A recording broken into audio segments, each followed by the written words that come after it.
Picture the oldest light in the sky. Not starlight, not a galaxy.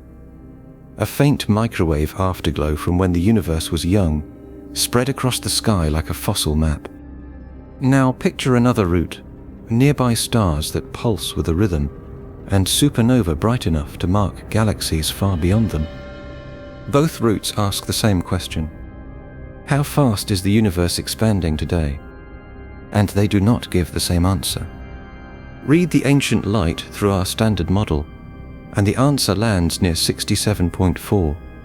Build outward from nearby stars and supernovae, and the answer lands near 73. Those are expansion rate numbers. We will unpack the units in a moment. For now, the problem is simple. One universe is giving us two careful answers. So why can't we measure the expansion cleanly? The reason is that the roads are different. One starts early and asks what today should look like if our cosmic map is complete. The other starts nearby and builds distance rung by rung. If the latter is biased, we have found a hidden limit in cosmic measurement. If the map is incomplete, the story reaches into the physics of the universe itself. By the end of this video, you will understand why 67 and 73 are not just two numbers, why neither side can be dismissed casually, and what kind of evidence would actually settle the Hubble tension. Webb will matter tonight, not as a final verdict, as a pressure test on one suspected weak point. Before we get there, we need to walk both roads. If you enjoy exploring questions like this with us, subscribing helps others find them too. Sharing the video helps even more. Let's begin. Now we can slow the two answers down. When cosmologists say the expansion rate is about 67 or about 73, they are not talking about the speed of one galaxy. They are talking about the large-scale relationship between distance and recession, how much faster galaxies appear to recede as they sit farther away in expanding space. Now, a megaparsec is not a distance anyone carries around in daily life. It is about 3.26 million light-years. The unit sounds strange because the measurement is strange. The Hubble constant says that, on average, for every megaparsec farther away a galaxy is in the smooth cosmic flow, its recession speed increases by roughly that many kilometers per second. A value of 70 means a galaxy 1 megaparsec farther away recedes about 70 kilometers per second faster. 2 megaparsecs, about 140. The number is a slope, not an engine, but that simple explanation hides a trap. Galaxies are not all being fired outward from a central explosion. There is no center of the expansion sitting somewhere in the dark. Space itself is stretching on large scales, while local gravity still matters on small scales. The Milky Way and Andromeda are moving toward each other. Galaxy clusters hold themselves together. So when we talk about the expansion rate, we are not timing every galaxy like cars on a highway. We are measuring the large-scale relationship between distance and redshift after local motions are handled carefully. And here's why 67 versus 73 is not a rounding disagreement. The gap is roughly 6 kilometers per second per megaparsec. Compared with 67, that is close to an 8 or 9% difference.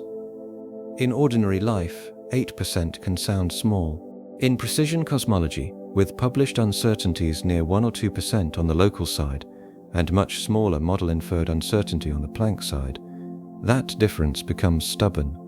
The error bars do not want to overlap. We should be careful with the word measured.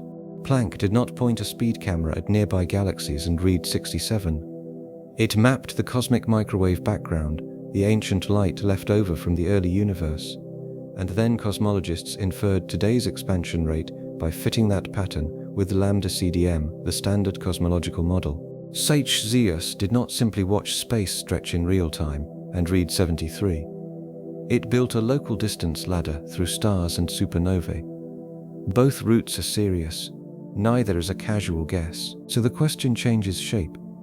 It is not, why is one team careless?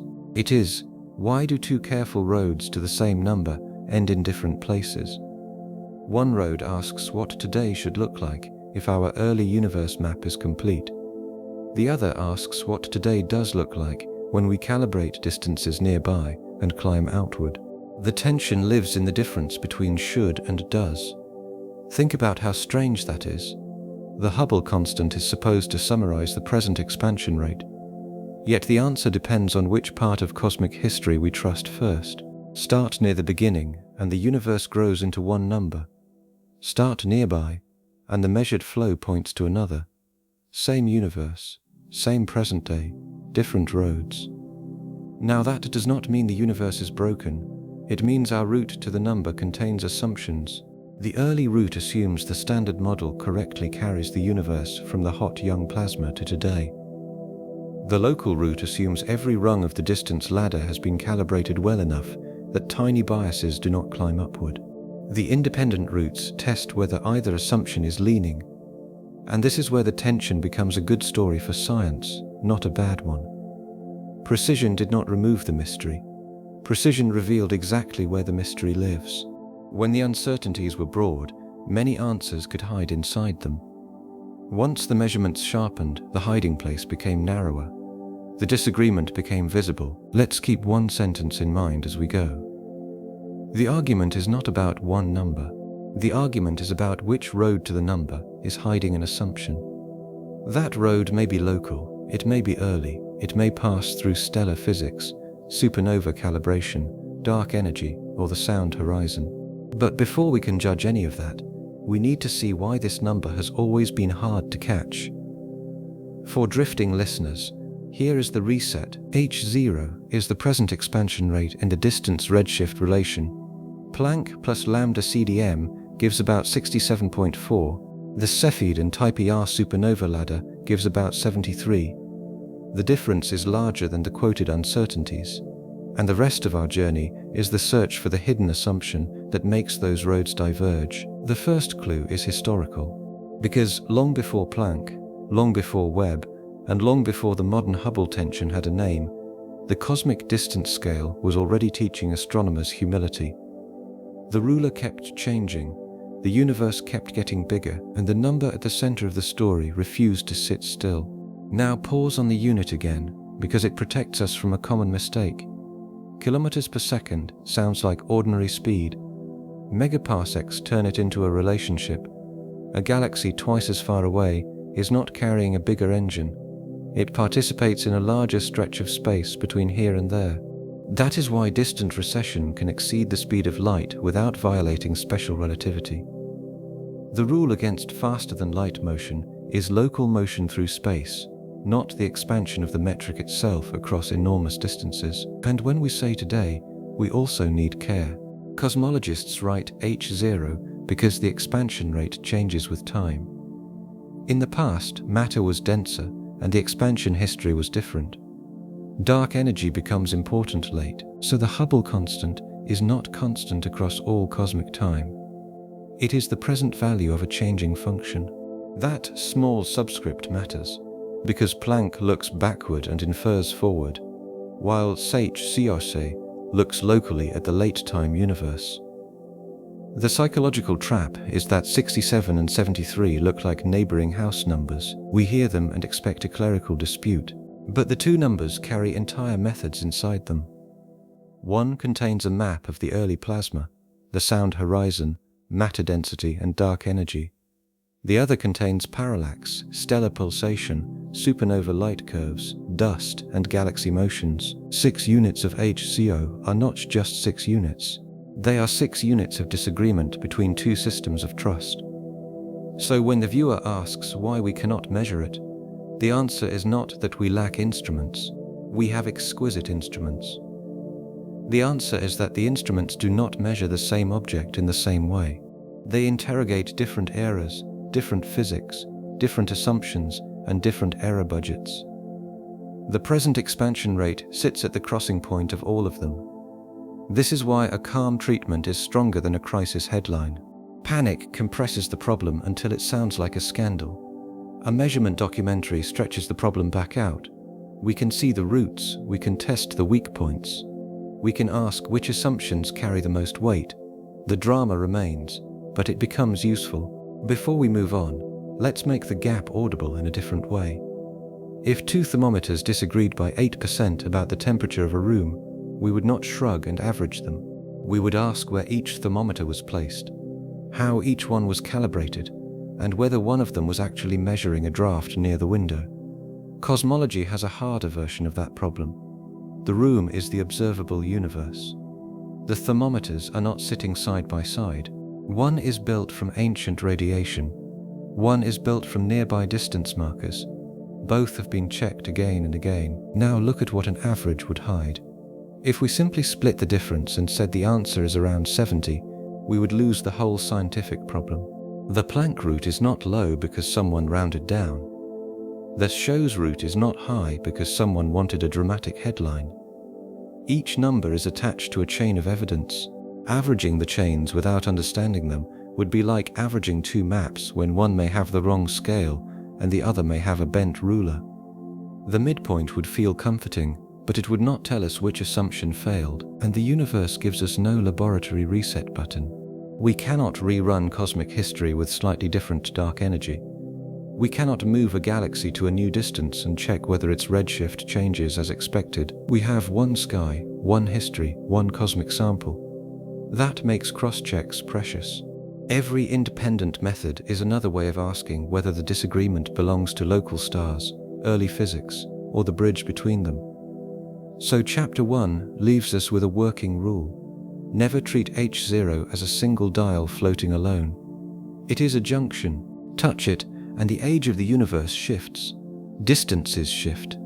Matter density in the model shifts. The size of the early sound horizon matters. The calibration of supernova brightness matters. The number looks small on screen, but it is wired into the whole map. That is why the old history matters next. This conflict did not appear in a field with no memory. Astronomers have spent a century learning that cosmic distance is never given directly. It is earned rung by rung, assumption by assumption, correction by correction. The modern tension is new in precision, but not new in spirit. The Hubble constant has always exposed the ruler underneath the ruler. One more distinction helps before history takes over. Redshift is not just a color change for its own sake. It is a record that light has been stretched while traveling through expanding space. For nearby galaxies, astronomers can connect redshift with distance and draw the Hubble relation, but the clean relation appears only after we step beyond the messy neighborhood of gravitationally bound systems. Close to home, galaxies tug on one another. Farther out, the overall expansion becomes easier to read. That is why the local ladder has to reach far enough. A perfect distance to one nearby galaxy would not by itself define H0. We need many distances, many redshifts, and a sample deep enough that local flows are not dominating the answer. The number is born from a pattern, not from a single object. The old story begins with galaxies that were not yet called galaxies in the modern sense. In 1929, Edwin Hubble published the relationship that made his name. Farther nebulae tended to have larger redshifts. The universe, seen at enough distance, was not static. Something about space itself was changing. But the first numerical answer was wildly different from the one we use today. Hubble's early value was far too high, not because the idea of expansion was foolish, but because the distance ladder underneath it was young and fragile. Now imagine trying to measure a city from a blurry photograph, then trying to measure a continent from that city, then trying to measure Earth from the continent. Each rung depends on the rung below it. If the first scale is wrong, everything above it stretches or shrinks. Early astronomers faced exactly that problem. Only their city was the Milky Way. Their continent was the nearby universe, and their final scale was the size and age of everything observable. Cepheid variable stars were already one of the great keys. Henrietta Leavitt had shown that the pulse period of these stars was related to their true brightness. Longer period Cepheids are intrinsically brighter. Compare true brightness with apparent brightness, and you get distance. But the calibration was not simple. There were different stellar populations, dust, limited telescopes, and confusion between kinds of stars. The ladder had power. It also had cracks, and those cracks had cosmic consequences. If Hubble's constant was too high, the universe appeared too young. At one point, The expansion age implied by the measured Hubble constant could come out younger than some stars. That is not a small inconvenience. A universe cannot be younger than the objects inside it. So the Hubble constant was never just a number on a chart. It was a test of whether the cosmic story held together. But the problem did not disappear quickly. Through much of the 20th century, astronomers argued over values often summarized as the 50 versus 100 debate. One camp found a slower expansion rate. Another found a faster one. The difference was enormous by modern standards. It meant very different cosmic ages and distance scales.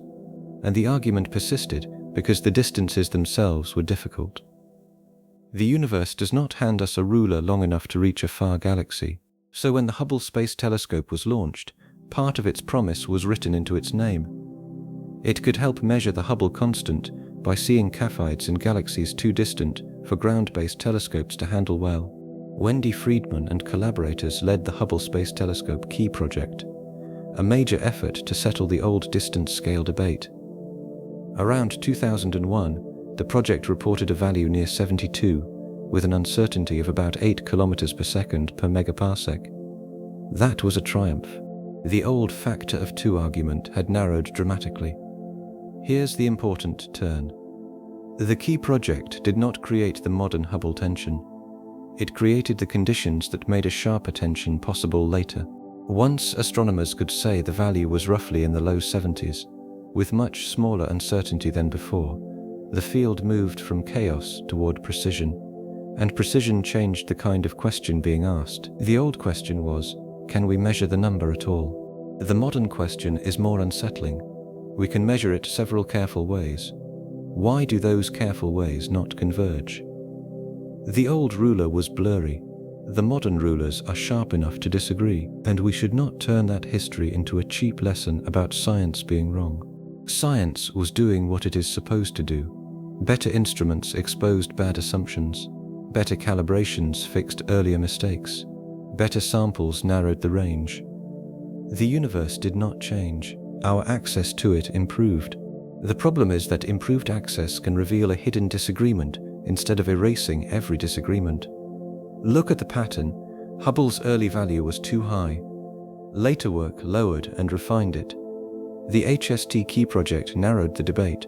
Then the cosmic microwave background, especially through Planck, made the early universe inference extraordinarily precise. At the same time, SHCS sharpened the local ladder. 2 sides became cleaner. The gap remained, so the history gives us the right attitude. Humility, not panic.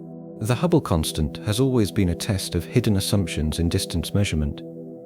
The modern tension is not strange because measurement is messy. It is strange because the mess has been reduced so much, and the disagreement still stands in a narrow, persistent place. Now we need to leave the nearby stars for a moment, because one of the most precise answers to the present expansion rate does not begin with nearby galaxies at all. It begins with light released when the universe was about 380,000 years old, long before stars like the Sun existed, long before galaxies looked the way they do now. It begins with a fossil map. The age problem is worth feeling physically. If the expansion rate is too high, then rewinding the expansion gives a younger universe. Early high values could imply an expansion age that clashed with geological and stellar evidence. That is a deep warning sign. A cosmic scale cannot be right if it makes the universe younger than its contents. The Hubble constant was therefore tied from the beginning to the credibility of the whole cosmic chronology. Better classification helped. Some early distance errors came from confusing different kinds of stars and stellar populations. Cepheids in one population do not behave exactly like Cepheids in another if we ignore their differences. As telescopes improved, what once looked like one category separated into multiple physical cases. The ruler did not merely become sharper, it became better understood. The HST Key project matters because it shows how a major observational campaign can transform a field without ending every future argument.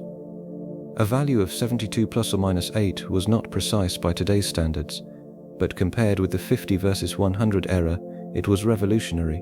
It said the old disagreement had been narrowed. It also left room for later sharper questions to emerge. Now, the modern tension is more uncomfortable because both sides know the history.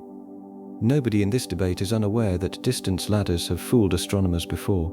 Nobody on the early universe side is unaware that models can be incomplete. The field is arguing after learning those lessons, not before. That gives the present disagreement its seriousness. History also prevents arrogance. Every generation thought it had cleaned up the distance scale more than the generation before. Often it had, but each cleanup exposed a new layer. The Hubble tension may be another layer, not a return to ignorance, but the next place where better data reveals the shape of what remains uncertain. The story also reminds us how dangerous a single tidy answer can be.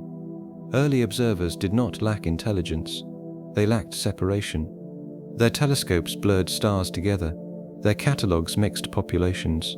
Their calibrations were built from nearby examples and pushed far beyond the conditions where those examples were secure. With every improvement, the universe did not merely become clearer, it became larger, older, and harder to compress into the first answer.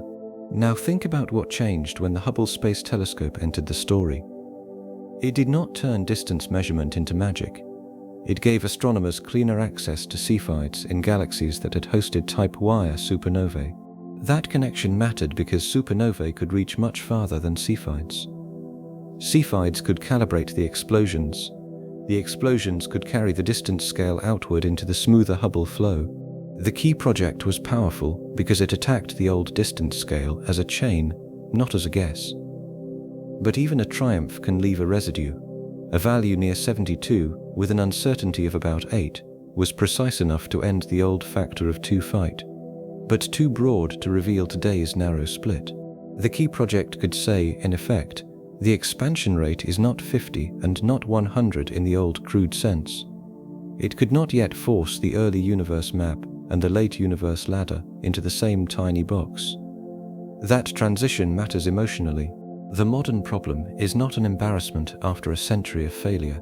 It is the cost of success. We sharpened the ruler until disagreements that used to be hidden inside large error bars became visible. A loose measurement can make peace by being vague. A precise measurement has to tell the truth about where it disagrees. So the historical chapter gives us a quiet warning before the physics becomes more abstract. When a distance scale changes, everything built above it moves. When a classification error is corrected, the universe can age. When a calibration becomes cleaner, old debates may close and new ones may open. The Hubble tension belongs to that lineage. It is not a scandal replacing science, it is science becoming sharp enough to hurt. Imagine the early universe as a hot, glowing fog. Not fog made of water, but a dense plasma of photons, electrons, and nuclei. Light could not travel freely because it kept scattering off charged particles. The universe was bright, but opaque. Then, as space expanded and cooled, electrons joined nuclei to make neutral atoms. The fog cleared, photons streamed away. We still see those photons today, stretched by cosmic expansion into microwave light. That light is the cosmic microwave background, or CMB. It is not a photograph of the first instant. It is a photograph of the time when the universe became transparent, about 380,000 years after the Big Bang. And it is almost perfectly uniform. Almost. The tiny differences in its temperature across the sky are the fingerprints of structure beginning to form. Planck mapped those tiny differences with extraordinary precision. The mission did not simply make a pretty sky map, it measured a pattern. Hotter and cooler patches appear at different angular scales. When cosmologists analyze those scales, they find acoustic peaks, the fossil imprint of waves that moved through the early photon baryon fluid. Gravity pulled matter inward, radiation pressure pushed back. The young universe rang like a cosmic instrument. Now, that phrase can sound poetic, but the physics is concrete. Sound waves traveled through the early plasma before the CMB light was released. There was a maximum distance those waves could travel by that time. Cosmologists call that scale the sound horizon. Think of it as a standard ruler stamped into the early universe before the fog cleared. Planck sees the apparent angular size of that ruler on the sky. To turn that angular pattern into a present-day expansion rate, Cosmologists need a model of what the universe contains and how it expanded from then to now. That model is lambda CDM. Lambda is dark energy as a cosmological constant.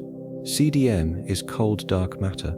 Add ordinary matter, radiation, initial fluctuations, and general relativity, and the model becomes a remarkably compact map of cosmic history. Under that map, the CMB pattern points to a present Hubble constant near 67.4 kilometers per second per megaparsec. The uncertainty is small. That small uncertainty is part of why the tension is so difficult. The Planck number is not vague. It is a precise inference from a detailed pattern, but we need to say this exactly. Planck measured the CMB. Planck did not directly measure today's local expansion rate. H0 appears after the CMB is fitted within a model, and that model is carried forward to the present. The low number is not just data. It is data plus a map, and that does not make it weak. A model-dependent inference can be powerful if the model fits many things at once. Lambda CDM does. It fits the positions and heights of CMB peaks. It fits a broad picture of large-scale structure. It works with baryon acoustic oscillations, supernova distance patterns, and the overall story of a universe made of ordinary matter, and dark energy. The map has earned trust. So when someone says, maybe Planck is wrong, the careful answer is, wrong how? The satellite's sky map is not the easy target. The question is whether the assumed model connecting that early pattern to today is missing an ingredient. And if it is missing something, that ingredient has to preserve the detailed pattern Planck already sees. Think of the CMB as a fossil shoreline. The ripples tell us the size of ancient waves. If our map of the terrain between that shoreline and us is correct, we infer one present distance scale and one expansion rate. If the terrain has an unseen valley or ridge, the inferred route changes. But the fossil shoreline itself still has to be explained. That is why the early universe side is so compelling and so vulnerable at the same time. It is compelling because the fossil pattern is rich and precise. It is vulnerable because H0 is not read off the sky directly. It is carried through assumptions about cosmic ingredients and history. Now we can state the central pressure more sharply. The Planck root says, if lambda CDM is the right map, today should be about 67.4. The local ladder says, when we build distances nearby and climb outward, today looks closer to 73. The early side is not careless. The local side is not trivial. And the question becomes, how much trust should we place in the map between then and now? The CMB is powerful because it covers the whole sky. Local measurements can be affected by where galaxies happen to sit, by peculiar velocities, by dust, and by calibration samples. The microwave background is a global relic. Its pattern is the same cosmic surface viewed in every direction. That does not make interpretation automatic, but it gives the early route a majestic kind of leverage. Acoustic peaks are not decorative wiggles. The first peak tells us about the dominant scale of compression. Other peaks carry information about baryons, dark matter, radiation, and geometry. Peak heights and positions work together. A model cannot usually change H0 alone while leaving every peak untouched. This is why Planck's precision has teeth. But fossils require interpretation. A dinosaur footprint tells you something real, but you still need a model of the animal, the mud, the stride, and the preservation. The CMB tells us something real about the early universe. To turn it into today's expansion rate, cosmologists must reconstruct the cosmic stride from then to now. Lambda CDM is that reconstruction. The sound horizon is the key physical anchor. Before recombination, pressure waves could travel only so far. That distance becomes a ruler. If the ruler is smaller than the standard model thinks, the inferred expansion today can rise. If the ruler is as lambda CDM says, the low H0 is hard to avoid. Much of the theory debate is hidden inside the size of that ancient ruler, so the fossil map asks for trust of a very specific kind. Not blind trust in authority, trust in a model because it explains a web of evidence, and healthy suspicion of the same model because a precise local measurement may be telling us the Webb has a missing strand. The fossil map needs one more layer before we trust its power. The cosmic microwave background is nearly uniform, but not perfectly uniform. Its tiny hot and cold spots are the point. Those spots are not random decoration, they carry the memory of density waves in the early plasma when gravity tried to pull matter together and radiation pressure pushed back. The pattern froze when the universe became transparent. Since then, the light has stretched across cosmic time until it reaches us as microwaves. Now imagine measuring a bell by looking at ripples left in dust after the sound has faded. You would not hear the original note, but the pattern could still tell you about the instrument. Cosmologists do something similar with a CMB. The peaks in the pattern tell them about ordinary matter, dark matter, radiation, geometry, and the scale that sound waves could travel before light escaped. That scale is the sound horizon. It becomes one of the most important rulers in the entire debate, but here is the delicate part. Planck measures the angular pattern on the sky. To turn that pattern into a present-day expansion rate, the analysis must connect early distances to late distances. Lambda CDM supplies that connection. It says what ingredients fill the universe, how those ingredients evolve, and how the expansion history carries the fossil pattern forward to us. Within that framework, the fit is remarkably tight, and H0 lands low, near 67.4. This makes the Planck side both powerful and vulnerable. Powerful, because the pattern is detailed. A bad model cannot easily fake all the peak positions, peak heights, polarization information, and lensing signatures at once. Vulnerable, because the Hubble constant is not sitting in the microwave sky as a direct label. It emerges from the model used to read the sky, so we should respect the low number without turning it into an oracle. Planck is telling us that the standard map, when calibrated against the oldest light, expects a slower present expansion than the local ladder reports. If the local value is right, then the missing ingredient has to be subtle enough to preserve the fossil pattern while strong enough to move the late number. That is a narrow door. The word fossil can mislead if we push it too far. A fossil on Earth sits in rock, fixed in place. The microwave background is different. It is light arriving now from every direction, carrying conditions from a spherical surface in our past. We are not looking at the edge of the universe. We are looking at the edge of the visible universe at the time light last scattered freely. Every observer elsewhere would see their own surrounding last scattering surface. That matters because the CMB is not a picture we can step outside and inspect. It surrounds us. Cosmologists extract meaning by measuring statistical patterns across the whole sky. They compare tiny temperature differences, polarization directions, and angular scales. From those patterns, the model reconstructs a cosmic inventory. H0 arrives at the end of that reconstruction, not at the beginning. Another subtle point matters for the Planck side. The CMB does not stand alone in modern cosmology. When its inferred ruler is compared with BAO measurements at later times, the same general picture often remains coherent. Galaxy clustering still remembers the early sound waves. Supernova distances still trace the late expansion. Lensing still responds to the matter distribution. That agreement is why the low value has weight beyond one satellite result. But coherence can become a trap if the shared assumption is wrong. If several probes lean on the same early ruler, they can agree with each other and still inherit the same missing ingredient. This is why the word independent must be used carefully. Planck and BAO are independent observations, but in standard fits they are connected by the same physical sound horizon.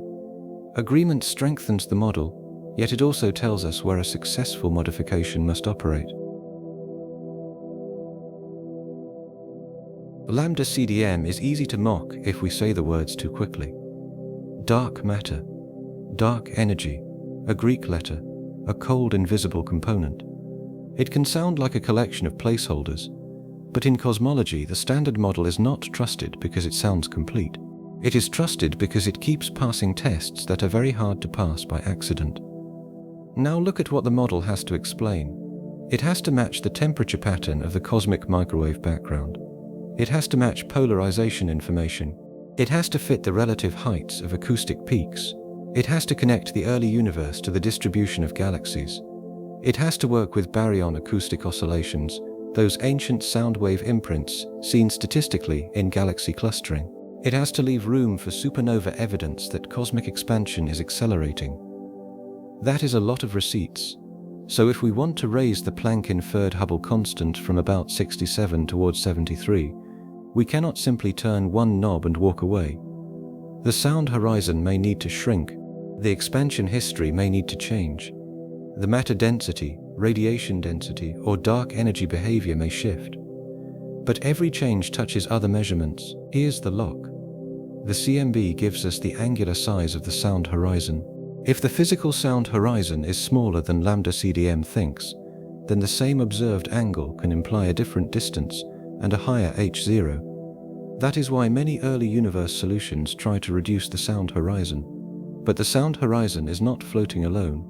It depends on the expansion rate before recombination, the amount of matter and radiation, and the physics of the early plasma. And if we change the early expansion rate, Big Bang nucleosynthesis notices, the abundances of light elements depend on conditions in the first few minutes. If we add extra relativistic particles or energy components, we must not ruin those abundances. The CMB damping tail notices too. Peak heights notice, lensing notices, structure growth notices, BAO notices because it uses the same ancient ruler later in the galaxy distribution. So the Planck side is not saying, trust us because our number is precise. The stronger claim is suppler. It says, this low value comes out of a model that explains many linked patterns. If you want a higher value, show us the replacement that keeps the linked patterns intact. That is why the Hubble tension is not merely a fight between two numbers. It is a fight between local calibration and cosmic accounting. On one side, small stellar or supernova biases might push a local ladder. On the other, a missing cosmic ingredient might shift the early inference. Both possibilities are serious. Neither is easy. Think about a household budget where every receipt balances except one bill. You can say the bill is wrong. You can say the accounting system is missing a category. But if you change the system, every other receipt still has to balance. Lambda CDM is that accounting system. H0 is the bill that refuses to sit comfortably with the local ladder. Now this does not mean lambda CDM must survive untouched. Scientific models are not sacred, they are tools. The standard model may be incomplete. Dark energy may not be a pure cosmological constant. The early universe may have had a temporary extra energy component. Gravity may behave differently on the largest scales, but the burden is high because the existing tool works so well almost everywhere else. And that is what makes the low Planck number hard to dismiss. It is not an isolated estimate. It is woven into a detailed cosmic web. Pull H0 upward from the early side, and many strands move. Some proposed models can move them in promising ways. None has become a clean consensus key. For our central question, the lesson is clear. The early universe route gives a precise answer because it trusts a powerful map. The vulnerability is the map. The strength is also the map. To understand the high number, we now need the other road, the one that does not begin with the first light, but with geometry close enough for us to touch. Ordinary matter is the part we know best: atoms, stars, gas, dust, planets, people. But ordinary matter is a small fraction of the cosmic budget. Cold dark matter supplies gravitational scaffolding for galaxies and clusters. Dark energy drives late-time accelerated expansion. The model's strangeness is not an embarrassment hidden under the rug. It is the measured inventory that best fits the evidence so far. Baryon acoustic oscillations are especially important because they connect early and late evidence. The same sound wave physics that shaped the CMB leaves a preferred scale in galaxy clustering.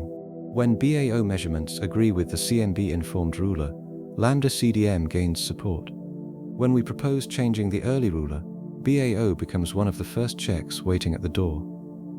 Big Bang nucleosynthesis is another guardrail. The early universe made light elements under conditions sensitive to expansion rate and particle content. Add too much radiation-like energy, and the predicted abundances shift.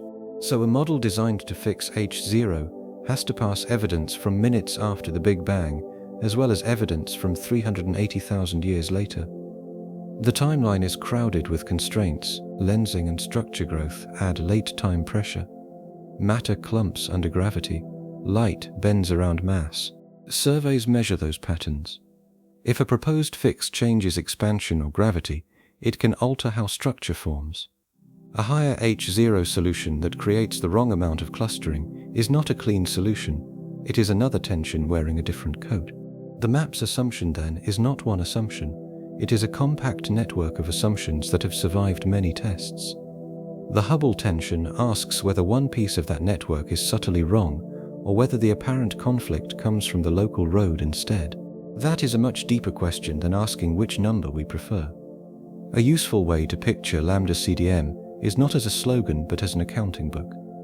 Ordinary matter fills one set of columns, cold dark matter fills another. Dark energy, represented by lambda, controls the late acceleration. Initial fluctuations seed the structure. General relativity supplies the rules for how the contents curve spacetime and evolve. The surprising thing is not that the book has mysteries. The surprising thing is how many receipts it balances. Now pull on H0 from the early side. To raise the Planck inferred number, many proposals try to shrink the sound horizon, because a smaller early ruler can allow a larger expansion rate today while preserving the observed angular scale. But the sound horizon is not a free mark on a ruler. It depends on the contents and expansion rate of the young universe. Change it and you touch the CMB damping tail, the baryon density, radiation density, nuclear synthesis, and the BAO ruler seen later in galaxy clustering. That is why new physics often feels easy in a sentence and hard in the data. Add a little early dark energy, add extra light particles. Let dark energy evolve. Change gravity. Each idea can sound like a lever, but the universe is not a machine with one isolated lever. It is a web of constraints. Move the Hubble number cleanly, and the rest of the web must not tear. This is also why dismissing Planck as merely model-dependent misses the point. Yes, the H0 value depends on the model, but model-dependent does not mean arbitrary. The standard model earns its authority by fitting a large pattern with a small set of assumptions. If it is incomplete, the replacement has to do more than raise one number. It has to explain why the old map worked so well almost everywhere else. So the low early value is a serious witness. It may not be the final witness. It may be speaking through an incomplete theory, but it cannot be waved away as a technical artifact unless another model can keep the successful parts and fix the conflict. That is the burden carried by every proposed escape route. The local route begins with a very old idea. If you know how bright something truly is, and you know how bright it looks, you can measure how far away it is. A candle nearby looks bright. The same candle far away looks dim. The challenge in astronomy is that the candles are not sitting on a table. They are stars and supernovae in other galaxies. So the ladder has to be built one rung at a time. Now the first rung tries to stand on geometry. Parallax is the cleanest picture. As Earth moves around the Sun, nearby stars appear to shift slightly against the far background. The angle is tiny, but the idea is simple. A shift gives a distance. Gaia has measured stellar positions and parallaxes with extraordinary precision, including Cepheids in our own galaxy. That helps anchor the ladder close to home. There are other anchors too. In the Large Magellanic Cloud, detached eclipsing binaries can reveal distances through orbital geometry and stellar sizes. In NGC 4258, water masers orbiting around a supermassive black hole trace a disk whose geometry can be modeled. These anchors matter because they do not depend on the upper rungs already being correct. They are the places where the ladder tries to touch solid ground. Then come Cepheids. These stars breathe. They brighten and fade with regular periods, and Henrietta Leavitt discovered that the period tells us something about the true brightness. A longer period Cepheid is intrinsically brighter. Measure the period, infer the true brightness, compare it with the apparent brightness, and distance appears. Cepheids become bridge stars. They are bright enough to be seen in nearby galaxies, including galaxies that have hosted TPIA supernovae, and TPIA supernovae are the next rung. They are not perfect identical candles, but they are standardizable. Their light curves and colors tell astronomers how to correct their brightness. Once nearby Type Oia supernovae are calibrated in galaxies whose Cepheids are measured, more distant Type Oia supernovae can reach into the smoother Hubble flow. That is where local gravitational motions matter less, and cosmic expansion becomes clearer. SHOWS uses this architecture's geometric anchors, Cepheids, type wire supernovae, and then the Hubble flow. The result reported in the major 2022 analysis is about 73 km per second per megaparsec, with uncertainty close to 1 km per second per megaparsec. That is why the high local number cannot be brushed aside as a loose estimate from one galaxy. But the ladder has a built-in truth. Its strength and vulnerability are the same thing. Every rung carries information upward. Every rung can also carry bias upward. If a Cepheid calibration shifts, the supernova calibration shifts. If supernova calibration shifts, the inferred Hubble flow shifts. At 1% precision, small effects become large enough to matter. Look at a Cepheid in a spiral galaxy. It often lives in a crowded, dusty, star-forming environment. Nearby stars can blur into its light. Dust can dim and redden it. Its chemical composition can affect its luminosity relation. The telescope's photometric calibration has to be stable. The sample selection has to be understood. None of these issues means the ladder is wrong. They mean the ladder is an extraordinary instrument being pushed to extraordinary precision. Now look at the supernova rung. Type wire supernovae are bright enough to be seen far away, but they live in galaxies with different stellar populations, dust properties, and histories. Their light has to be standardized. Nearby galaxies have peculiar velocities, motions caused by local gravity rather than pure expansion. Farther samples reduce that problem, but bring survey selection and calibration issues. Again, the point is not that the method is weak. The point is that percent-level cosmology has no boring details. So when the local ladder says 73, it is speaking with a long chain behind it. The chain has been tested, expanded, and defended. It has also been scrutinized because the stakes are high. If the ladder is right, the early universe map is missing something. If the ladder is leaning, the Hubble tension may be a lesson in calibration rather than new physics. For now, we do not choose. We follow the ladder into the places where a percent can hide. Because once the target uncertainty becomes tiny, the universe does not need a large mistake to create a large problem. It only needs a small bias in the right place. Parallax gives the ladder its most intuitive foundation. Hold a finger in front of your face and switch eyes. The finger jumps against the background. Stars do the same as Earth moves around the Sun, only the jump is tiny.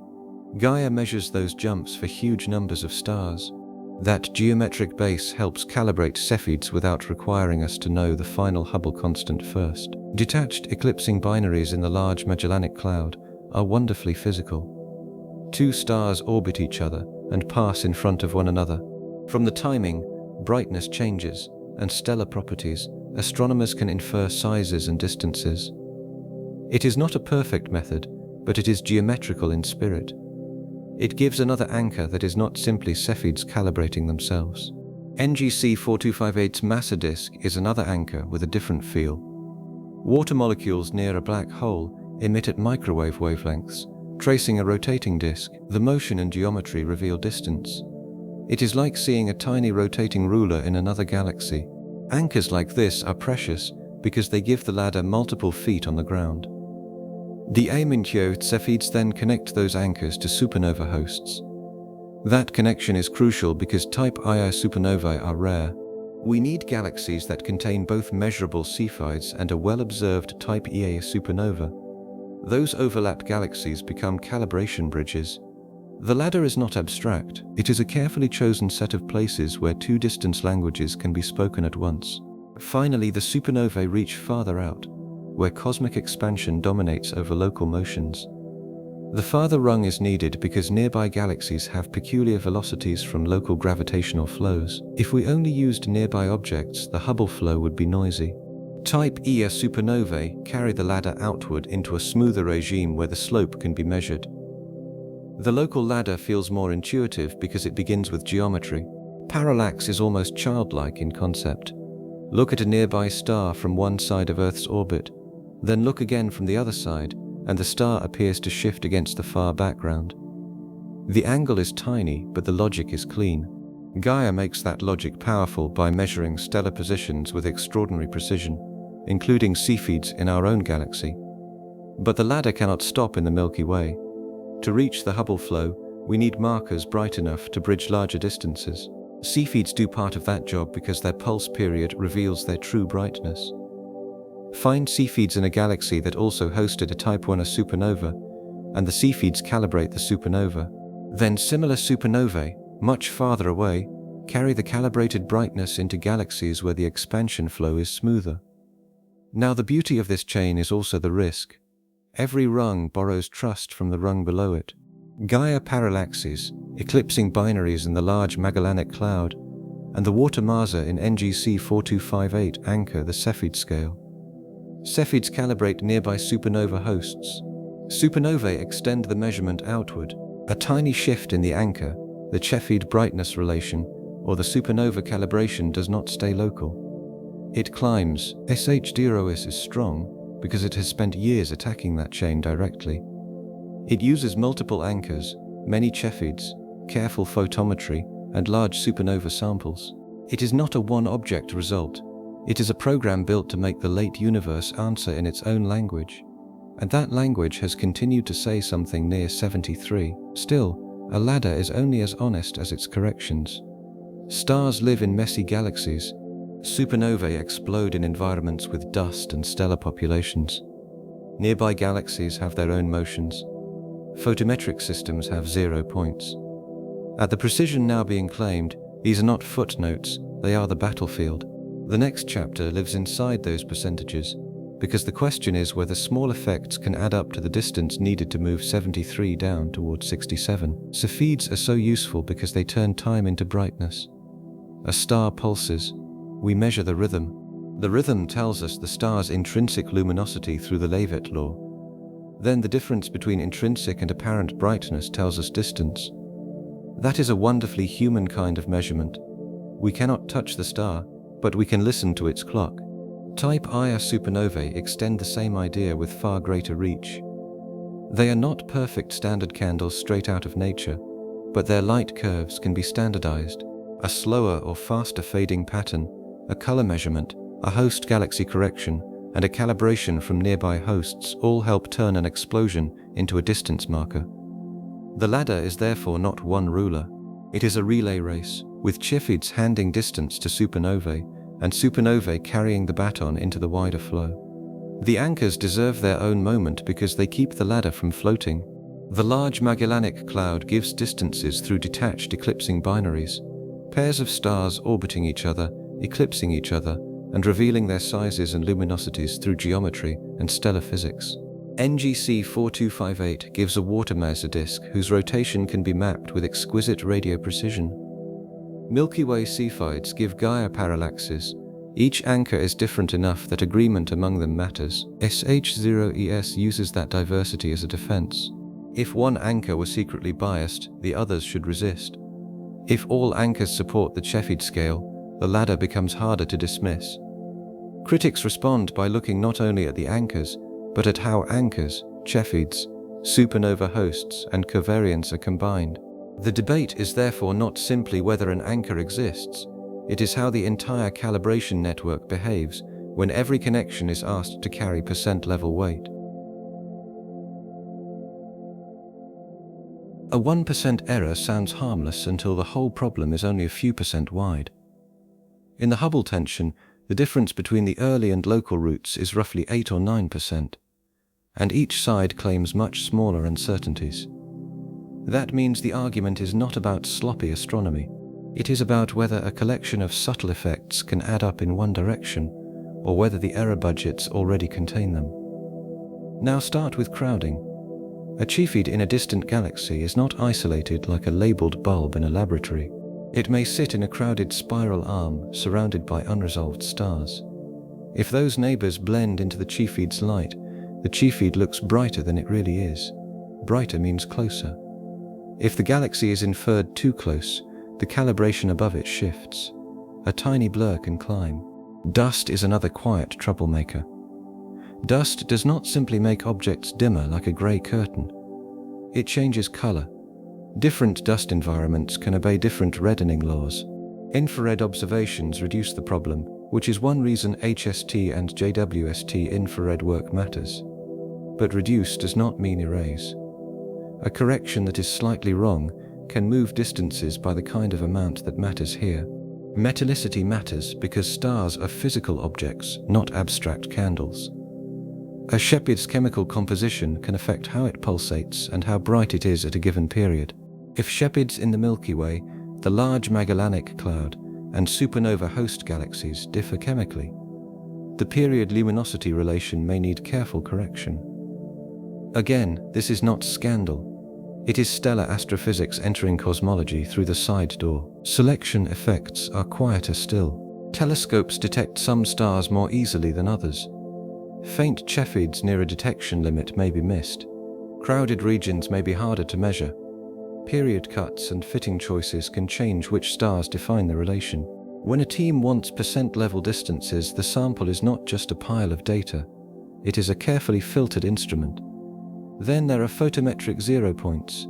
That phrase sounds technical, but the idea is simple. If the brightness scale of an instrument is offset by a tiny amount, every measurement tied to that scale can shift. HST was powerful partly because it gave a consistent system across many targets. But consistency must still be calibrated. Gaia parallaxes have their own zero-point corrections. Nothing in the ladder is allowed to be casual. And supernovae add their own layer. Type Wire supernovae are standardizable, not identical. Their colors, light curve shapes, host galaxy masses, and dust environments all enter the correction machinery. A nearby calibration sample and a distant Hubble flow sample must be placed on the same footing. Peculiar velocities have to be controlled. Survey selection has to be understood. The supernova rung is bright, but not simple. Here is the fair way to say it. Unknown systematics are not a magic eraser. We cannot wave the word systematic over a 5 sigma disagreement and declare the problem solved. But systematics are exactly where precision astronomy has to look when the disagreement appears between complex measurement chains. 5 sigma tells us the published error bars do not want to overlap. It does not automatically tell us which hidden assumption, if any, is wrong. So the local ladder debate is not a courtroom drama where one side accuses the other of incompetence. It is a technical investigation into how small effects behave when they pass through a chain. Does crowding move the Cepheids enough? Does dust leave a residual bias? Does metallicity shift the calibration? Do supernova host effects matter more than expected? Are the covariances handled correctly? Each question is narrow. Together they decide whether 73 survives. This is why the Hubble tension has lasted. The easy explanations have been tested, revised, challenged, and tested again. The high value has not vanished. The low value has not vanished. And the remaining space for ordinary error is both scientifically plausible and increasingly constrained. Now, one suspected weak point became especially important: the crowded Cepheid fields observed by Hubble. If HST's images blended too much unresolved starlight into Cepheids, maybe the ladder was biased high. That is where the James Webb Space Telescope enters the story, not as a cosmic alarm bell, as a sharper eye aimed at one rung of the ladder. Crowding has a directional danger. If neighboring stars add light to a Cepheid, the Cepheid looks too bright. A too bright standard candle appears too close. Distances shrink. For a given redshift, a smaller distance implies a faster expansion rate. That is why crowding became such an attractive possible explanation for a high local H0. It points the right way. Dust corrections can also be directional, but more complicated. Some dust is grey enough to hide, some changes colour strongly. Near-infrared observations help because infrared light passes through dust more easily, but stellar populations and instruments still matter. A correction formula that works in one galaxy environment may not be perfect in another. At 1%, almost nothing is too small to check. Metallicity enters because Cepheids are engines made of gas, opacity, and pulsation. Change the chemical composition and you can change the relation between period and luminosity. Astronomers do not ignore this. They model and correct for it. The question is whether the correction is complete enough when the final disagreement is only a handful of kilometers per second per megaparsec. Supernova systematics are less visible to the public because supernovae feel like clean cosmic beacons. But standardizable does not mean standard. Light curve fitters, color corrections, host mass steps, calibration between surveys, and sample selection all matter. A supernova is a violent event inside a real galaxy, not a laboratory bulb hung in empty space. Covariance is the quiet mathematical word underneath the ladder. Errors are not always independent. If the same anchor or calibration affects many objects, the uncertainty can move as a group. Understanding those linked errors is part of the debate. A ladder is a chain, and chains transmit force. They also transmit mistakes. A 1% bias sounds harmless until it sits at the bottom of a ladder. Picture a measuring tape with its first centimeter slightly stretched. If you use that tape to build a larger ruler, then use the larger ruler to measure a room, the original floor travels with you. Cosmic calibration works the same way. A small brightness bias in Cepheids can become a distance bias. A distance bias can become a supernova luminosity bias. A supernova bias can become a Hubble constant shift. Crowding is one of the easiest to picture. In a distant spiral galaxy, a Cepheid may sit in a field filled with unresolved neighbors. If nearby stars blend into the same patch of light, the Cepheid can look brighter than it really is. Brighter means closer. If the calibrating galaxy is estimated too close, the supernova calibration changes, and H0 can move upward. This is why crowded stellar fields became such a central suspect. Dust is more subtle because it changes both brightness and color. Astronomers can correct for dust, but the correction depends on assumptions about the dust itself and the environment around the stars. Metallicity adds another layer. Cepheids with different chemical compositions may not follow the same brightness relation in exactly the same way. Selection cuts matter too. Which Cepheids are included? Which periods are trusted? Which fields are clean enough? At percent precision, the answer to each question can leave a fingerprint. Supernovae bring their own complications. Type R explosions are standardizable, not identical. Their light curves and colors help correct them. Yet host galaxies, dust laws, survey selection, and calibration between instruments all matter.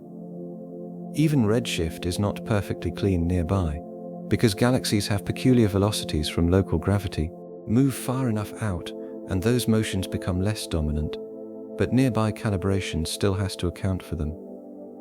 None of this means the local ladder is wrong. It means the ladder is being asked to do extraordinary delicate work in real galaxies, not in a sterile classroom diagram. The honest question is whether the known and unknown systematics are large enough and coherent enough to explain the gap. That is not hand-waving. It is the central measurement challenge. The hardest part is that systematics do not announce themselves like random noise. Random errors scatter. With enough measurements, scatter can average down. A systematic leans. It can push many measurements in the same direction while looking orderly.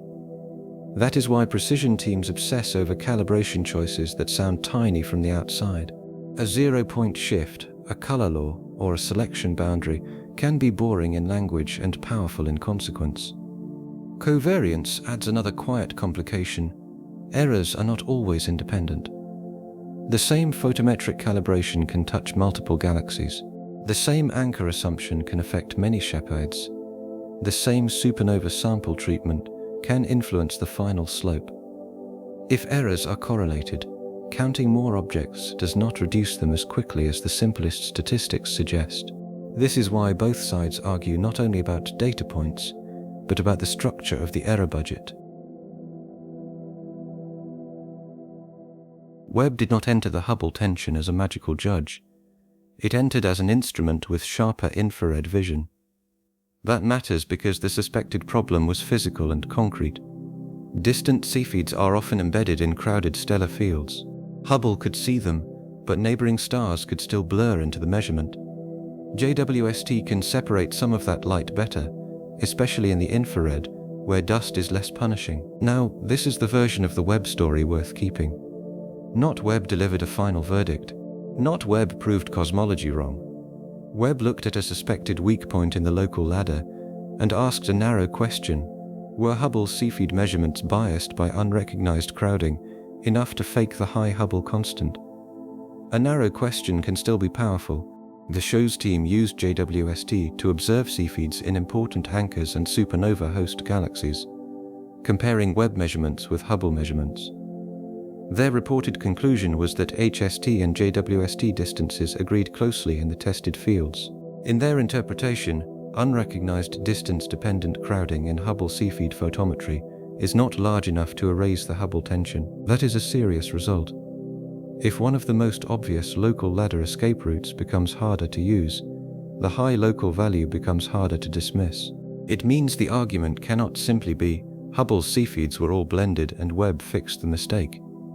At least within the show Cepheid framework and observed targets, Webb did not reveal the large crowding bias needed to collapse 73 down to 67, but we have to hold the result at the right size. JWST did not test every possible local systematic. It did not settle all Cepheid metallicity questions. It did not settle every supernova calibration issue. It did not make TRGB or JAGB disappear. It did not test whether lambda CDM is complete. Webb pressure tested an important suspected weakness. That is enough to matter. It is not enough to declare the universe broken. And this is exactly how evidence should behave in a calm science documentary. A good result does not need inflated language. The real claim is already dramatic. One suspected ladder error was examined with a better instrument, and the high local ladder answer remained difficult to erase. That increases pressure. It does not end the story. Think of the ladder as a bridge at night. Hubble built much of the bridge. Critics pointed to a span where the beams might overlap in the dark. Webb brought a brighter, sharper inspection lamp. The beams did not show the giant hidden distortion some hoped for, but an inspected bridge can still have other load-bearing questions. The point is not victory. The point is narrowing.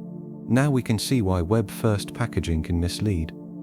If the story begins with Webb, the viewer expects a telescope to be the cause of the crisis or the solution to it. But the Hubble tension was already there. Webb sharpened one test inside it. The deeper problem remains the same two-road conflict. Early model inference near 67, local Cepheid supernova ladder near 73. So after Webb, the honest question becomes even more interesting. If the Cepheid ladder survives a major crowding test, does that mean new physics wins? Not yet, because the local universe has other ways to measure distance. Some of those ways do not use Cepheids as the main bridge, and they do not all land on 73. This is the point where a simple crisis story would rush into early dark energy or modified gravity. We are not going to do that yet. First, we need the counterweight that keeps the story scientifically honest. Wendy Freedman, the Chicago Carnegie Hubble program, the tip of the red giant branch, and JAGB stars. The ladder itself has other voices. JWST's infrared view is important because it attacks two concerns at once. Infrared light is less affected by dust, and JWST's resolution separates sources more cleanly than Hubble can in many crowded fields. That does not make JWST omniscient.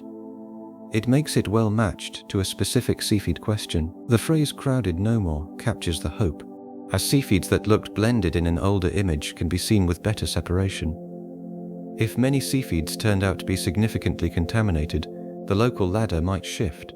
But these shows Webb comparisons did not reveal the large hidden bias needed to erase the high H0. That is why the result matters. Still, the pressure test is nested inside a framework. It tests Cepheids selected and analyzed within a Cepheid supernova ladder. It compares particular galaxies and fields. It addresses crowding strongly, but not every possible astrophysical or calibration issue. Science gets stronger by narrowing claims to what the data actually tested. We should do the same. Webb also changes the tone of future work. It can observe multiple indicators in the same galaxies: Cepheids, TRGB stars, JAGB stars. That means it may become less a weapon for one side and more a common laboratory for comparing methods. The most useful future Webb result may not be a louder argument. It may be a cleaner same galaxy comparison, so we place Webb exactly where it belongs. It is not the premise. It is not the verdict. It is a sharper instrument that made one simple local error explanation less comfortable. That is enough drama for a serious story. JWST enters because one suspect had a clear observational test. Hubble built much of the modern Cepheid ladder, but Hubble's images of distant supernova host galaxies could be crowded. In those fields, the light of neighboring stars might blend with Cepheids. If that blending was large and distance dependent, it could make the Cepheid distances too small and push the local Hubble constant too high. Webb is useful here for plain physical reasons. It sees in infrared bands where dust is less severe, and it has sharp enough resolution to separate stars that were harder to disentangle before. The test is not mystical. Look at the same Cepheid fields with a better infrared eye. Compare the distances. Ask whether Hubble's older measurements were biased in the way needed to erase the tension. The SHCO's interpretation of those Webb comparisons is strong. In the observed anchors and supernova host galaxies, they report that HST and JWST Cepheid distances agree closely enough that unrecognized crowding does not look capable of moving 73 down to the Planck value. In other words, Webb did not create the Hubble tension. It made one straightforward escape route narrower. But we need to hold the boundary. Webb tested an important local ladder concern. It did not test every possible Cepheid issue. It did not settle metallicity, anchor choices, supernova calibration, color laws, sample selection, covariance, or the early universe model. It did not turn a telescope image into a proof that new physics exists. The right sentence is quieter and more valuable. Webb pressure tested a suspected weak point, and that weak point did not collapse in this H0's analysis. That matters because science often advances by killing simple explanations first. If Hubble crowding alone could have erased the tension, the story might have become less mysterious. Webb made that solution harder. The ladder still has other rungs to examine, and other teams still weigh them differently. But after Webb, the claim that the local high value is merely a blur in old images becomes much less satisfying. Webb also changes the psychology of the debate. Before the comparisons, crowding was an easy phrase to carry around. It was concrete, visual, and plausible. A blurred star field can fool the eye. After Webb, the phrase has to become quantitative. How much crowding? In which fields? With what distance dependence? In which band passes? Under which photometry pipeline? The suspicion did not vanish as a category, but it could no longer remain a vague escape hatch. That is healthy. The best outcome of a new telescope is often not a clean answer, but a cleaner argument. Webb turned one part of the ladder from accusation into measurement. If future observations find a different weakness, they will have to do the same thing. Show the bias, measure its size, and follow it through the ladder until H0 moves. If the local universe spoke with one voice, the story would be simpler. Suppose every independent local method with different stars and different systematics landed near 73 with tiny errors. Then the pressure on the early universe map would become enormous. But that is not the situation we actually have. The local universe speaks through Cepheids, supernovae, red giants, carbon stars, masers, and more. And the voices do not yet form a perfect choir. Wendy Freedman and the Chicago Carnegie Hubble program are central here because they keep the Hubble tension from becoming a cartoon. Their work does not say the tension is boring, it says we should be careful before rewriting cosmology around one ladder. Independent local distance indicators have produced values nearer the high 60s or around 70. That complicates any simple Planck versus Rias story. The tip of the red giant branch, or TRGB, is one of the most important alternatives. Low-mass red giant stars brighten as they climb the red giant branch. Then, just before helium burning begins in their cores, they reach a sharp luminosity feature, the tip. Find that tip in a population of stars, calibrate its true brightness, and it can become a distance marker. Now picture the difference from Cepheids. Cepheids are young, bright, pulsing stars, often found in dusty, crowded, star-forming regions of spiral galaxies. TRGB stars are older and can often be measured in galaxy halos, where dust and crowding may be lower. That does not make TRGB automatically superior. It makes it different, And different is precious when the question is whether one method's systematics are fooling us. TRGB has its own vulnerabilities. Detecting the tip means finding an edge in a luminosity function. Population mix matters, photometry matters, sample selection matters, calibration matters. If the halo field has too few stars, statistics can become difficult. Different TRGB implementations have not always agreed, so the correct message is not, TRGB solves the tension.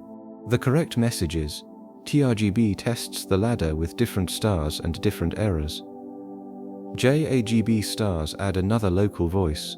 These are carbon-rich asymptotic giant branch stars selected in a near-infrared color range. In the right sample, they can have a relatively stable luminosity useful for distance measurement. JWST is well suited to observing them because they are red and infrared bright. The method is younger than Cepheids, but that youth is part of why it matters. It brings a different set of astrophysical assumptions to the same distance problem. And when CCHP style analyses place TRGB and JGB roots nearer the high 60s or around 70, the tension changes shape. It is no longer just early universe low, local universe high. It becomes early universe low, Cepheid supernova high, alternative local indicators intermediate or lower. That is not a clean victory for anyone. It is a more serious problem. SH has responses. The team has argued that some TRGB choices, samples, or calibrations can shift results, and that under other analyses the distance indicators may be more consistent with the high value.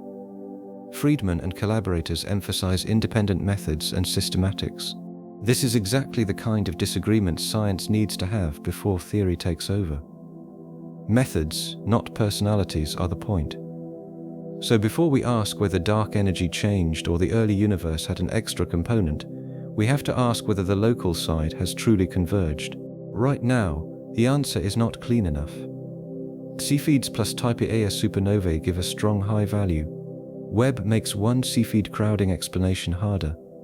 But TRGB and JAGB keep local calibration questions alive. Here is the reset. Freedman/CCHP is not a footnote. It is the reason a calm documentary cannot jump straight from shows to new physics.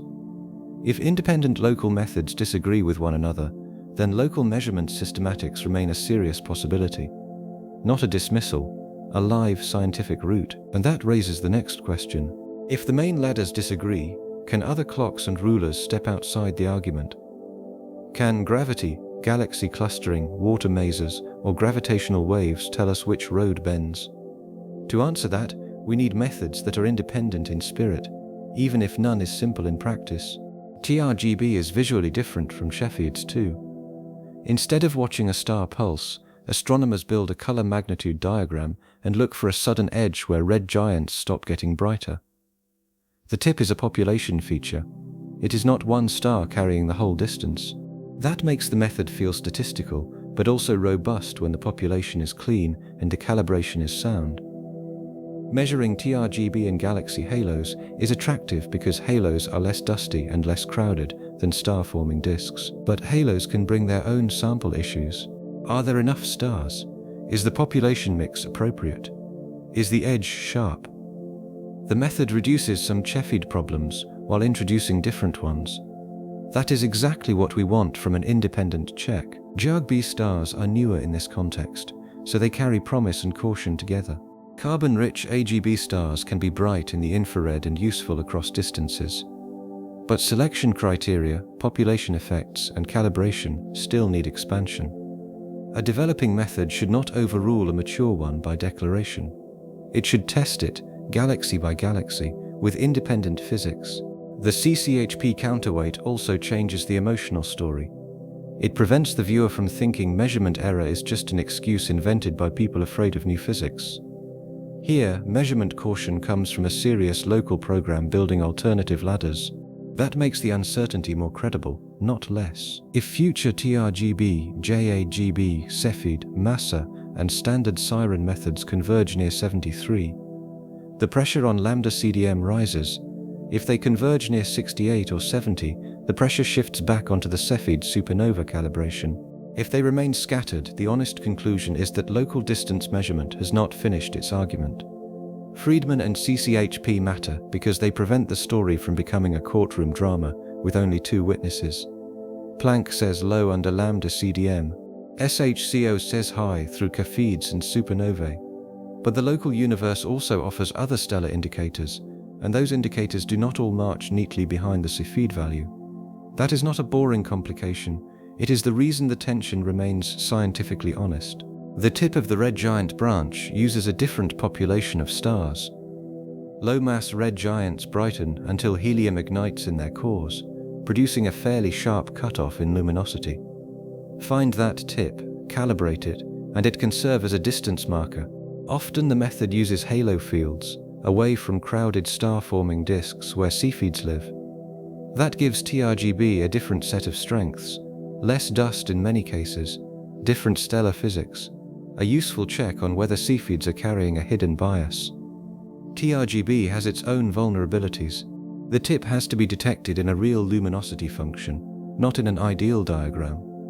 Population mix, sample selection, photometric calibration, and edge detection choices can matter. If the halo field has too few useful stars, the tip can become less secure. So TRGB is not a magic referee. It is an independent route with its own error budget.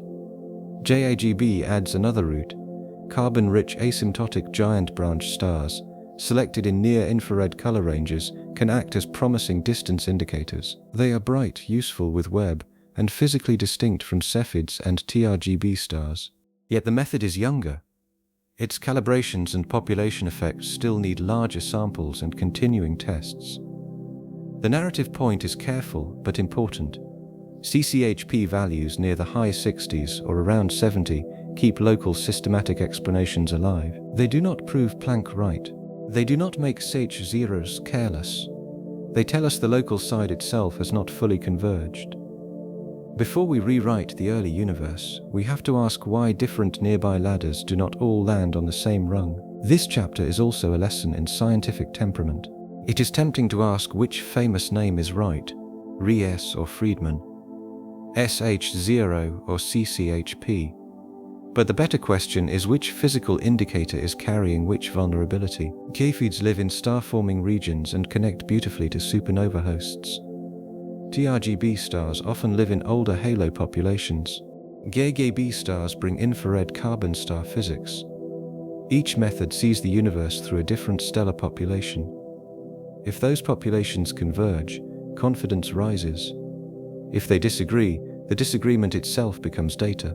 It tells us where to look: crowding, dust, metallicity, selection, calibration, sample size, or the supernova connection. The counterladders are not side quests. They are the nearest thing cosmology has to asking the local universe the same question in a different accent. Independence is one of the most valuable words in the Hubble tension, but it is also one of the easiest words to misuse.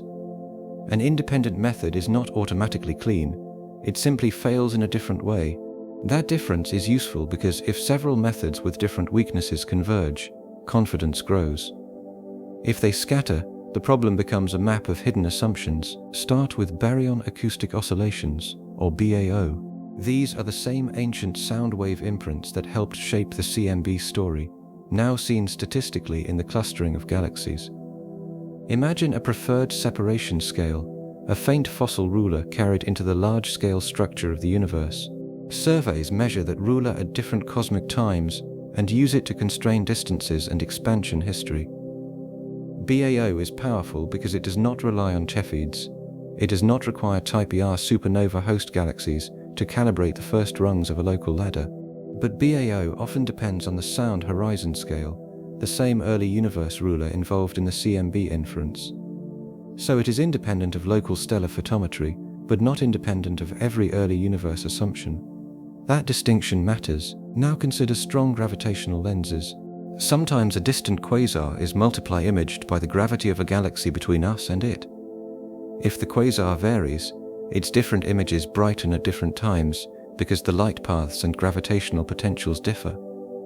Those time delays can reveal a distance scale linked to H0. Gravity becomes a cosmic clock. The promise is beautiful.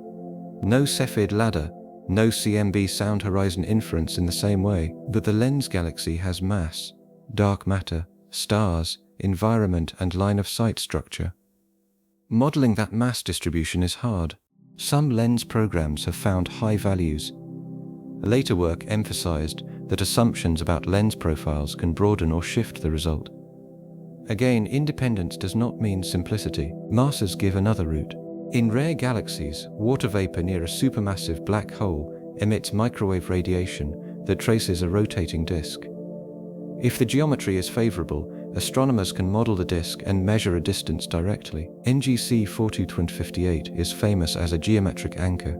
Other megamassa galaxies can reach into the Hubble flow and produce an H0 estimate independent of Cepheids. But suitable massa systems are rare. Many are relatively nearby, where peculiar velocities still matter. Current massa-only H0 measurements are valuable but not yet precise enough to settle the Planck's H0 gap on their own. They are like strong witnesses who have not yet spoken loudly enough for a final verdict. Standard sirens may eventually be louder. When neutron stars or black holes merge, their gravitational waves carry distance information in the waveform itself. If astronomers also identify a host galaxy or use a statistical host sample, they can get a redshift. Distance plus redshift gives a route to H0 built from spacetime ripples, not stellar candles. GW170817 gave a value around 70, but with large uncertainty. Future many-event samples could become decisive. Gaia works closer to home. By improving parallaxes, it strengthens the geometric base of the Cepheid ladder. Roman and Euclid look outward. Roman's infrared survey power may improve supernova and distance ladder work. Euclid maps large-scale structure, lensing, and dark energy geometry. DZ and other Bayou surveys sharpen the standard ruler side. Each mission adds pressure from a different direction. So where do the other rulers leave us? Not with one clean answer yet. Bayou combined with CMB-like assumptions often supports lower H0 values. Some lenses and massas have leaned high, but with systematics or larger uncertainties. Standard sirens are promising, but still young. Gaia strengthens local geometry, but does not alone erase every ladder debate. Roman and Euclid are part of the future, not a present verdict. For our one question, the lesson is exact. We cannot solve the Hubble tension by demanding a single perfect method. We solve it when several imperfect methods, with different weaknesses, begin pointing to the same number. Until then, every independent ruler is both evidence and a test of assumptions. And if those future rulers eventually converge on the high local value, then the pressure shifts. The problem becomes less about hidden calibration and more about the map itself. That is when new physics enters properly. Not as a headline, as an accounting problem. DESI's great strength is scale. It maps enormous numbers of galaxies and quasars to trace cosmic structure. That kind of survey does not care about individual Cepheids in crowded spiral arms. But when BAO uses the sound horizon, it inherits early universe questions. It is a different road, not a road free of all assumptions. Time delay lenses are beautifully direct in concept. A quasar flickers. Multiple images respond at different times. The delay contains geometry, but the lens galaxy's mass profile can mimic changes in distance.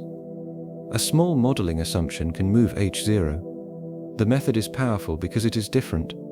It is difficult because gravity hides mass in ways light does not fully reveal. Masers feel almost old-fashioned in their geometry. Track spots in a rotating disk, measure velocities and accelerations, infer distance. No standard candle is needed, but the universe does not provide many perfect maser disks at the right distances. A rare clean method can still be limited by sample size. Standard sirens may eventually become the cleanest psychological answer, because gravitational waves carry distance in the signal itself, but the redshift still requires a host or statistical association, and the waveform has inclination-distance degeneracies. One event is not enough. Many events could change everything. The future resolution may therefore look less like a debate and more like a crossing of curves. As Gaia improves anchors, JWST compares indicators, Roman builds infrared samples, Euclid and DAZ map structure, and gravitational wave detectors gather sirens. The allowed ranges may begin to overlap. When they do, the tension will either relax or harden into a stronger demand for new physics. Other probes are tempting because they seem to offer escape from the ladder fight. BAO does not care about Cepheid crowding. Strong lenses do not calibrate supernovae with nearby pulsating stars. Masers use geometry and rotating disks. Standard sirens come from gravitational waves. Each one sounds like an independent judge, but independence always has a footnote.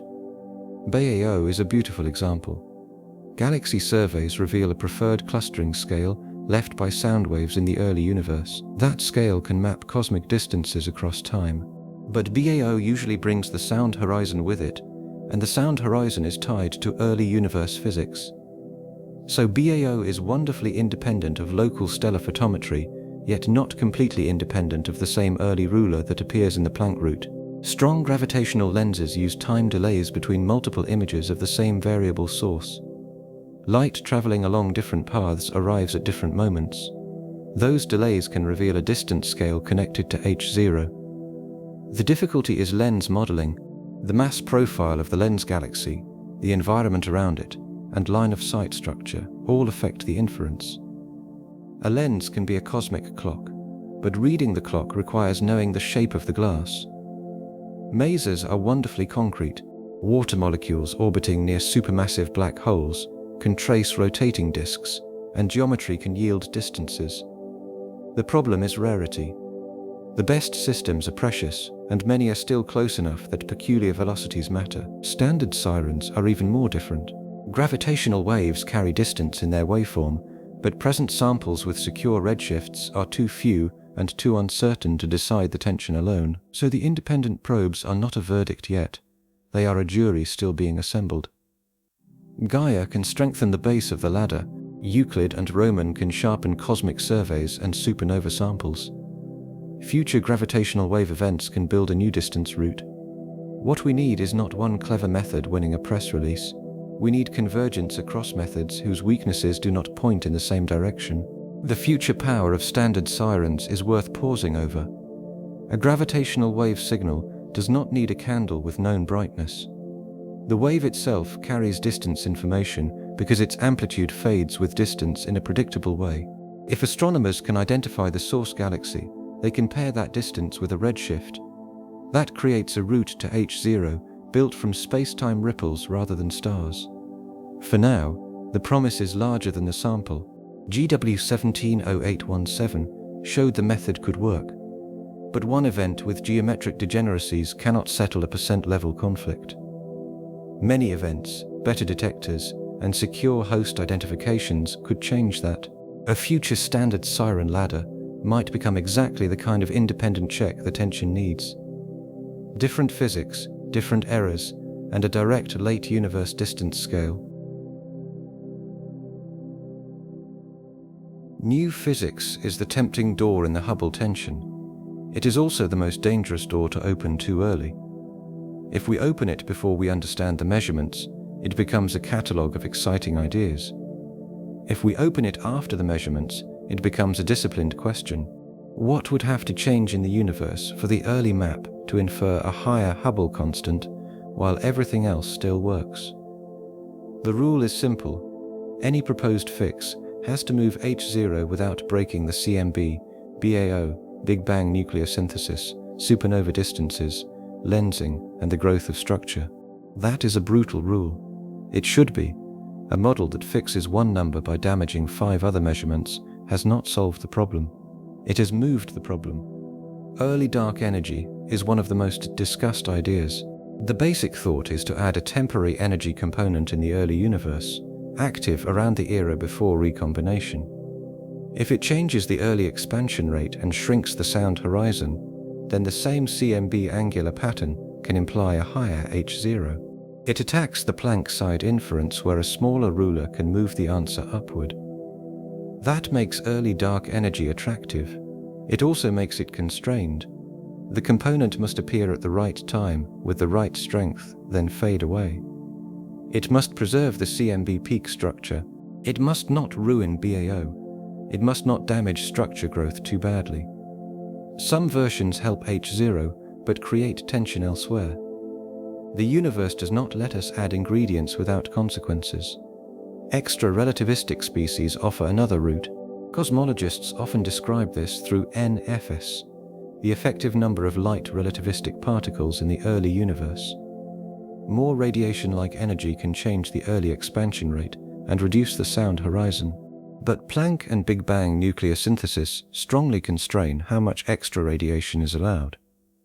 The early universe leaves too many fingerprints for large hidden changes to pass unnoticed. Evolving dark energy changes a later part of the story.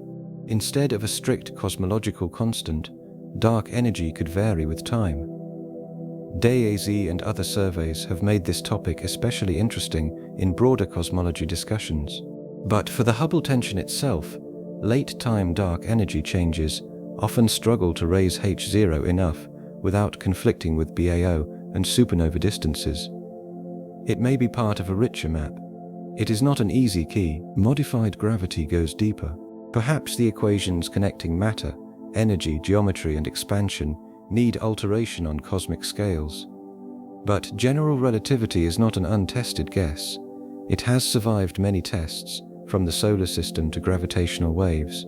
A modified gravity model has to explain expansion, lensing, structure formation, local tests, and the CMB. That is a very narrow path. Local void ideas try a more environmental answer. If our region of the universe were underdense, local expansion might be faster than the cosmic average. Then nearby measurements could look high without changing the whole universe. The problem is that the required void is generally too large or too deep for observations to allow comfortably. Galaxy surveys, supernovae, and CMB anisotropy constraints make this explanation hard to carry alone. There are many other proposals: interacting dark sectors, exotic recombination histories, varying fundamental parameters, combinations of early and late changes. We do not need to list them all. The important point is the pattern. H0 can be moved. Moving it cleanly is hard. Here's the physical image. New physics is not a lever labeled raise H0. It is a lock with many tumblers.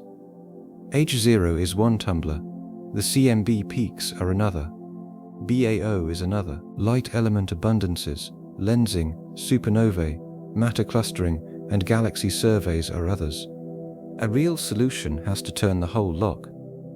So new physics remains possible and may be even necessary if independent measurements converge in the wrong way for lambda CDM.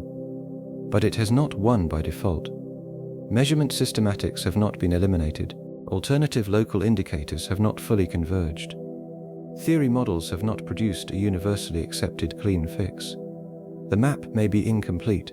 We do not yet know which missing piece fits. That brings us to the strange resilience of the standard model. The Hubble tension is one of its sharpest stress tests.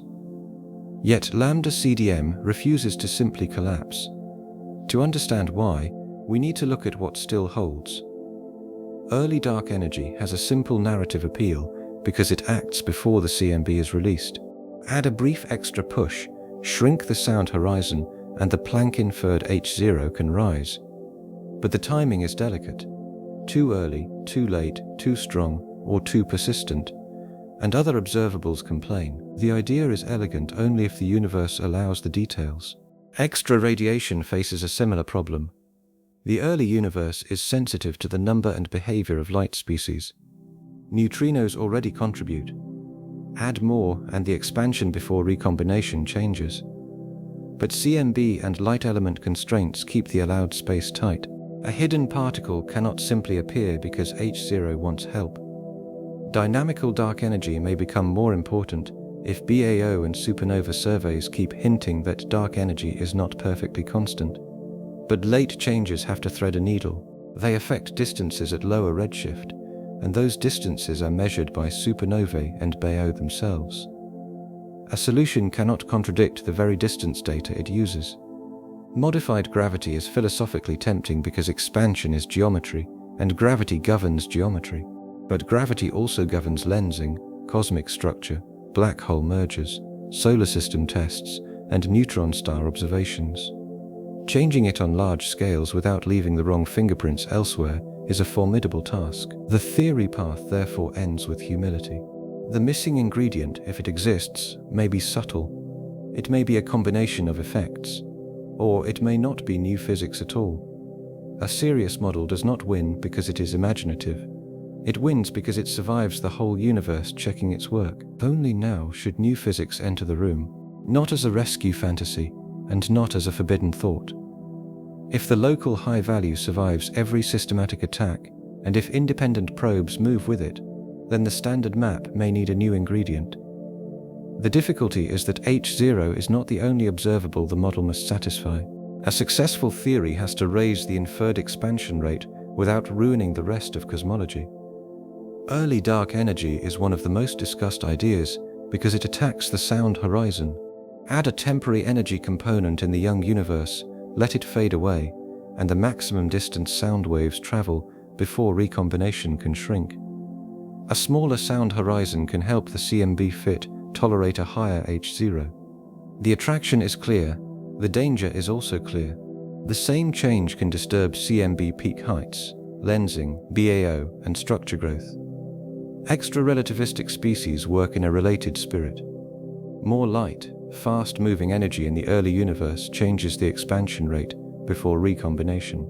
But nucleosynthesis and the CMB already constrain how much extra radiation can exist. The universe made light elements before it made atoms, and those abundances are another witness. Any new ingredient has to pass that older test too. Late-time ideas face different traps. Evolving dark energy can change the expansion history after the CMB, and DESI has made that broader question interesting again. Modified gravity can alter the rules. Local void models ask whether our neighborhood expands differently from the cosmic average. But each option collides with surveys, supernovae, lensing, the CMB dipole, growth of structure, or the need to avoid making us live in an implausibly special region. So the theory chapter should feel constrained, not speculative for its own sake.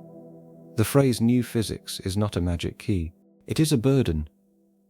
The replacement must explain why the old map worked, why H0 disagreed, why local methods behaved as they did, and why every other measurement did not already reveal the missing piece more loudly. A useful test for every proposed fix is this. Does it merely move H0, or does it explain the full pattern? A model can be tuned to raise the number and still fail because it worsens the fit to high redshift supernovae, changes the BAO distance scale, disturbs nucleosynthesis, or produces too much or too little clustering. Cosmology is full of cross-examination. This is why early dark energy remains interesting without being settled. It aims at the right lever, the early ruler, and therefore speaks directly to the Planck side of the tension. But versions of the idea compete with increasingly precise combinations of CMB, BAO, lensing, and structure data. The question is not whether a paper can improve one comparison. The question is whether the improvement survives when the whole evidence network is allowed to object. A bad model fails everywhere. A great model can fail in one precise place and become more interesting because of it. Lambda CDM is in the second category. It is not perfect. It may be incomplete, but it explains enough of the universe that the Hubble tension becomes harder, not easier, to resolve. Now think about the economy of the model. With a small set of parameters, it describes a universe with ordinary matter, cold dark matter, dark energy behaving like a cosmological constant, and initial fluctuations that grow into structure. It fits the broad CMB pattern. It fits the large-scale distribution of galaxies. It works with BAO as a standard ruler. It gives a coherent age and composition for the cosmos. That is a remarkable achievement. So when someone says the Hubble tension means the standard model has collapsed, the statement misses the central difficulty. If the model were obviously dead, replacing it would be easier. The tension hurts precisely because the model is alive almost everywhere else. The failure, if it is a failure, is narrow and stubborn. There are other tensions in cosmology. S8, for example, describes the amplitude of matter clustering in a combination of parameters. Some weak lensing surveys have preferred slightly lower clustering than Planck lambda CDM predicts. That matters because some proposed H0 fixes can worsen or interact with structure growth tensions. But S8 is not the premise of this video. It is context for why fixes must be checked against growth. DSI and other BAO surveys also matter. Recent discussions of evolving dark energy are scientifically important. They may hint that the late-time expansion history is richer than a pure cosmological constant. But again, this is context, not a replacement spine. The Hubble tension remains the one-question problem. Why does the early map near 67 disagree with the local ladder near 73? JWST, early galaxies, and little red dots belong in the same controlled box. They are fascinating. They may reshape parts of galaxy formation, but they are not the Cepheid crowding test. They are not the Hubble constant. Mixing every Webb surprise into the Hubble tension creates a collage, not understanding. We keep the questions separate so each can be treated honestly, and that separation matters for viewer trust. The universe is interesting enough without exaggeration. Lambda CDM can be remarkably successful and still incomplete. SH0s can be impressively robust and still open to scrutiny. CCHP can lower the local pressure without ending the debate. JWST can strengthen one local test without proving new physics. These statements can all be true at once. The standard model holds because it is connected. The Hubble tension persists because one connection may be wrong, incomplete, or biased. The challenge is finding which one. If we change the early universe, we must preserve the CMB and BAO. If we change late dark energy, we must preserve supernovae and galaxy surveys. If we change the local ladder, we must explain why some tests see bias and others do not.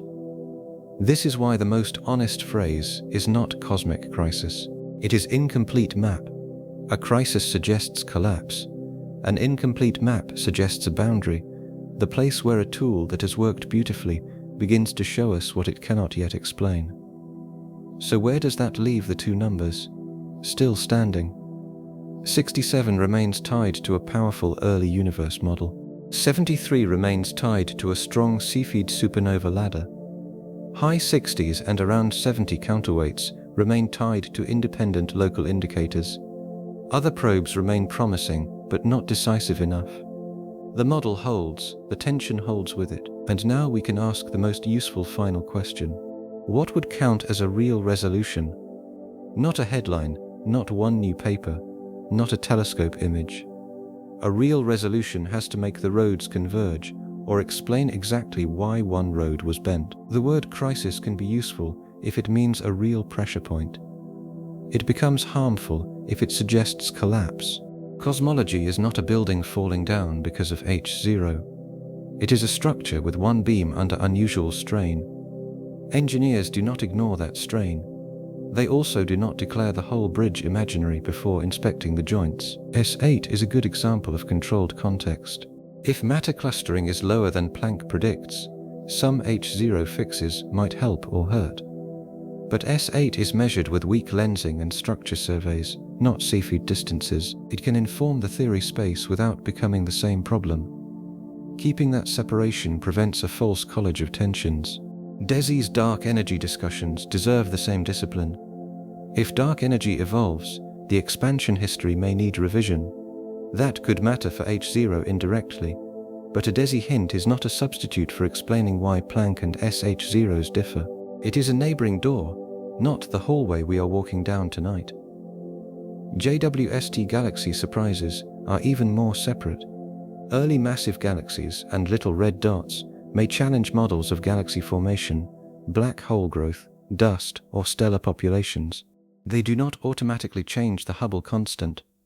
A telescope can be central to one question and irrelevant to another. We respect the science by not mixing them carelessly. The model holds because successful predictions pile up.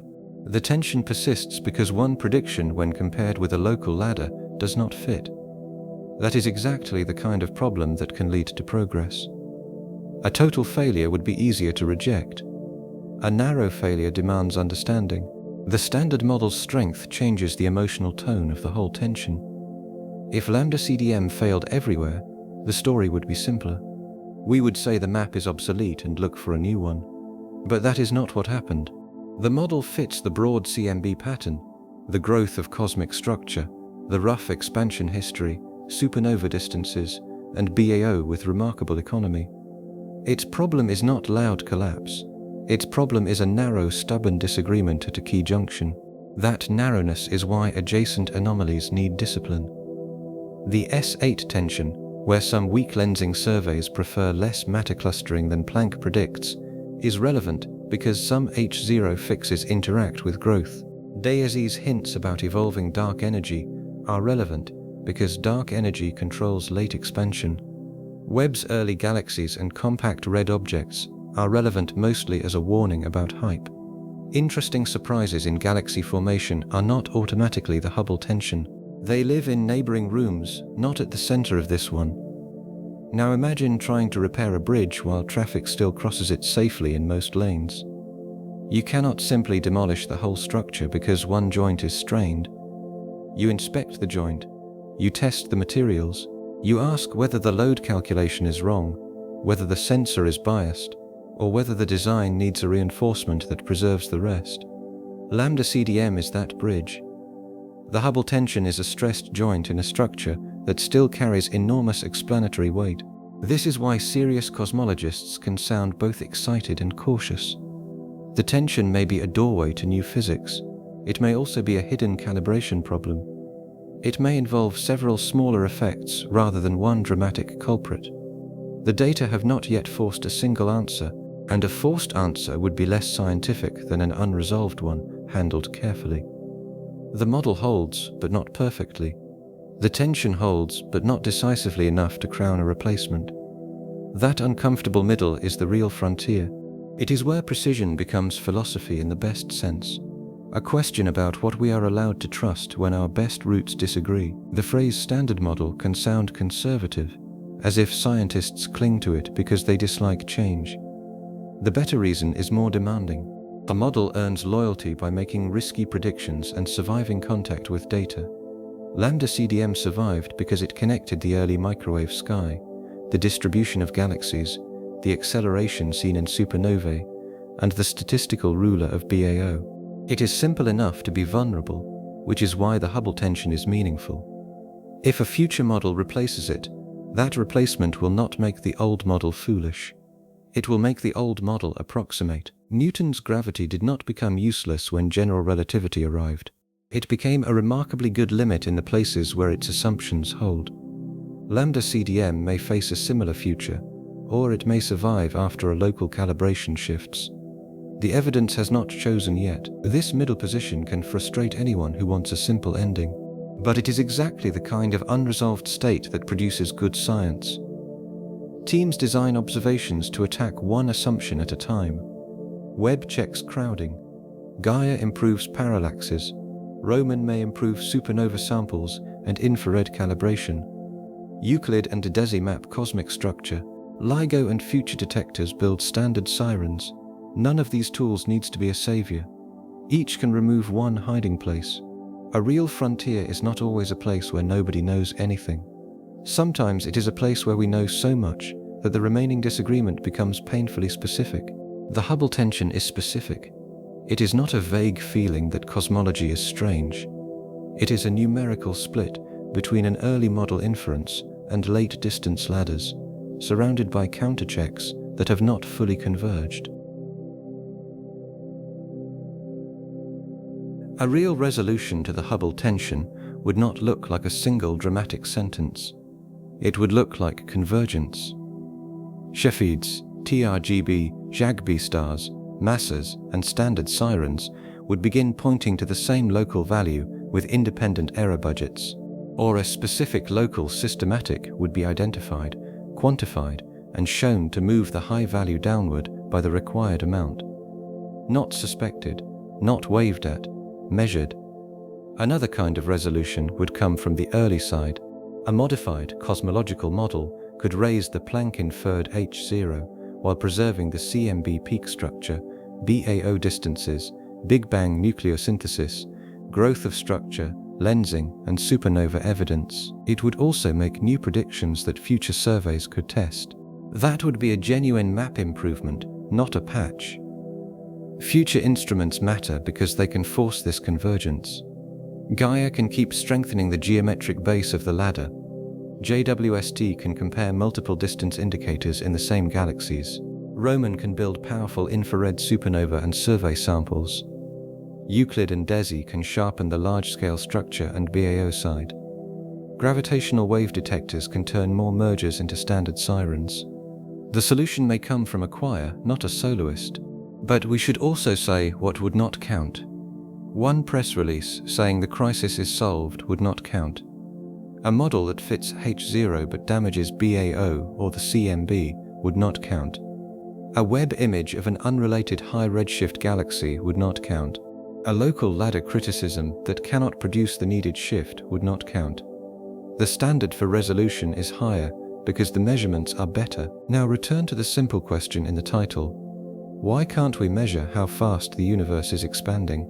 The precise answer is that we can measure it. We can measure it several serious ways. The problem is that the ways do not yet agree under the same assumptions. The early universe, interpreted through lambda CDM, points near 67. The Cepheid supernova ladder points near 73. Other local methods complicate the local picture. Independent rulers have not yet forced a final verdict. That means the Hubble tension is not ignorance. It is structured uncertainty. We know enough to see the disagreement clearly. We do not yet know enough to decide which assumption breaks. That is a very different kind of mystery from a vague cosmic unknown. It is narrower, sharper, and more useful, and maybe that is why the problem has lasted in public imagination. The numbers are small enough to remember. 67, 73, same universe, two answers. But behind them is almost the whole machinery of modern cosmology. Ancient light, stellar candles, exploding white dwarfs, galaxy surveys, gravitational waves, dark energy, and the question of whether our standard map reaches all the way from the first atoms to tonight's sky. The universe is not broken. That sentence is worth saying plainly. The standard model is not dead. Webb did not settle the case. SH0s is not a casual outlier. Freedman/CHP is not a boring footnote. Planck is not just a model artifact. Each piece is serious. The tension exists because serious pieces do not yet fit. So the final answer is bounded. We cannot yet measure the expansion rate in a way that makes every careful road converge. We can describe the roads, we can test their weak points, we can build new rulers, we can demand that new physics balance every receipt, and we can watch the gap narrow, move, or harden as the evidence improves. If the gap disappears, we will have learned where precision measurement hid its bias. If the gap survives independent local methods and future standard sirens, we may have found a real missing ingredient in the cosmic map. Either result would be profound. Neither requires panic. The two numbers remain a quiet warning. Precision does not only tell us what we know, sometimes it shows us exactly where knowledge stops. And in cosmology, that boundary can be a few kilometers per second per megaparsec wide. Arriva sauves the soul, as mois ajus exactly where knowledge stops. And in cosmology, that boundary can be a few kilometers per second per megaparsec wide. A specific local systematic would be a satisfying resolution because it would turn suspicion into measurement. For example, if a quantified Cepheid, TRGB, supernova, or calibration effect shifted one route by the right amount and independent teams reproduced it, the tension would soften. The key is quantification. A named possible bias is not enough. It has to carry the numerical weight. A successful new physics model would be satisfying in a different way. It would not merely fit H0 after the fact. It would explain why the old map worked so well, where it failed, and what new signatures should appear. Good new physics pays rent. It predicts something beyond the one number it was invented to fix. Future standard sirens are especially poetic because they bypass the old candle metaphor. They do not ask how bright a star truly is. They read distance from ripples in spacetime. If enough sirens with reliable redshifts gather near one side of the tension, they could become a new referee. But even referees need statistics. The end of the Hubble tension may also be gradual. Error bars may shrink, methods may drift toward one another. A once sharp discrepancy may become a milder tension, or it may sharpen past the point where systematics feel plausible.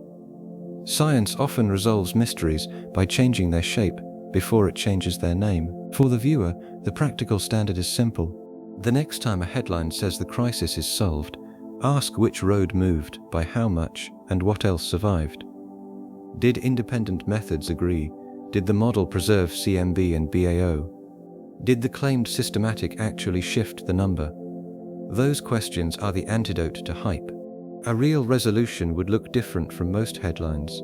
It might be slow. It might be technical.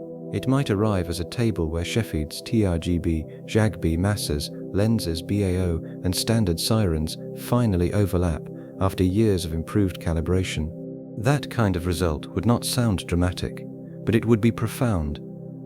Agreement across unrelated weaknesses is one of the strongest forms of evidence science has. An other resolution could be a found systematic, not a vague suspicion, but a quantified effect with direction and size. A Cepheid correction that moves the ladder. A supernova calibration issue that propagates exactly as needed. A TRGB or JAGB population effect that explains why local indicators split. To matter, the effect would have to be measured, not merely imagined. It would have to shift H0 by the right amount while leaving other checks consistent. A third resolution could be theoretical. A modified cosmological model might raise the early inferred H0 and still fit CMB peaks, BAO, nucleosynthesis, supernova distances, lensing, and growth.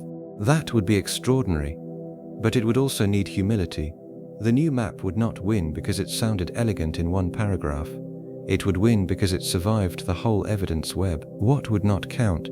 A Webb image of an unrelated early galaxy, a single press release declaring the crisis over, a model that fixes H0 while damaging BAO, a local measurement that ignores alternative ladders, a low value that dismisses Cepheids without explaining Webb checks, a high value that skips Freedman. The resolution has to be cross-method, not rhetorical. So the incomplete map is not a defeat. It is a precise statement of where knowledge stops. We can measure the expansion rate in several serious ways. We can describe why each route is powerful. We can name the weak points. What we cannot yet do is make every careful route converge under one set of assumptions. That is the honest answer to the title. There is a quiet humility in leaving the answer bounded. Viewers often expect a mystery documentary to end with a reveal. Science sometimes offers a better ending, a map of the remaining possibilities. Local bias, early model incompleteness, alternative local indicators not yet mature enough, independent probes still gathering strength, several smaller effects sharing the burden. Each option has tests, each option can lose. That is progress. A vague mystery lets every explanation survive. A precise tension kills weak explanations one by one. The Hubble tension has already become narrower than the old distance scale chaos. The next generation of observations may narrow it further until only one road remains open. And if that road points beyond lambda CDM, the discovery will be stronger because the measurement story was handled with patience first. So why does this one cosmic measurement still refuse to converge? Because the answer is not sitting at the end of one clean ruler. It is reached through roads. One road begins with the oldest light in the universe, reads a fossil pattern through lambda CDM, and arrives near 67. Another road begins nearby, calibrates stars and supernovae, climbs into the Hubble flow, and arrives near 73. Other local roads, built from red giants and carbon stars, often land nearer the high 60s or around 70. Other rulers and clocks are still gathering strength. The problem is not that science has failed. The problem is that science has become precise enough to expose a narrow disagreement. If the Cepheid supernova ladder is leaning, The resolution will teach us how small calibration errors climb through cosmic distance. If the early universe map is incomplete, the resolution will teach us what ingredient lambda CDM has been missing. If future standard sirens, lenses, masers, BAO surveys, Roman, Euclid, Gaia and JWST all begin to converge, the path will become clearer. By the end of this video, the promise was not a winner, it was a boundary. You now know why 67 and 73 are not just two numbers. You know why Planck is powerful but model dependent. You know why SH0 is serious but still a ladder. You know why Webb matters as a pressure test, not a cosmic verdict. You know why Freedman and CCHP make the story more honest before new physics enters. And you know why a real solution has to preserve the parts of the map that already work. That is the calm heart of the Hubble tension. The universe is not broken. Our map may be incomplete, and that leads naturally to the next question. If dark energy is the part of the map we understand least, could it be changing with time? Or will gravitational wave standard sirens give us a new ladder made not from stars, but from ripples in space-time itself? For now, the road still divides. One universe, two careful answers, and a measurement so precise that it has become a doorway into what cosmology still does not know. So if someone asks for the short answer, we can give it carefully. We can measure cosmic expansion, but the result depends on the route. The early universe route is precise and model dependent. The local ladder is direct in time but calibration dependent. Counter ladders complicate the local picture. Independent probes are promising but not yet decisive enough to end the argument. That is not failure. It is the honest frontier created by better measurement. The universe has not refused to speak. It has answered in several dialects, and we are still learning which translation is missing a word, and maybe that is the most useful way to leave it. The Hubble constant is often introduced as a number. Tonight it became a test of trust. Trust in ancient light, trust in nearby stars, trust in exploding white dwarfs, trust in stellar populations that mark distance another way. Trust in gravitational clocks, cosmic rulers, and waves in spacetime. Trust, finally, in a model that works too well to discard casually and not perfectly enough to ignore. The two numbers are still there, about 67 from the fossil map under lambda CDM, about 73 from the Cepheid supernova ladder, around the high 60s or 70 from some alternative local routes. They form a quiet triangle of pressure, not proof of collapse, not permission for hype, a serious, stubborn instruction to measure better and think harder.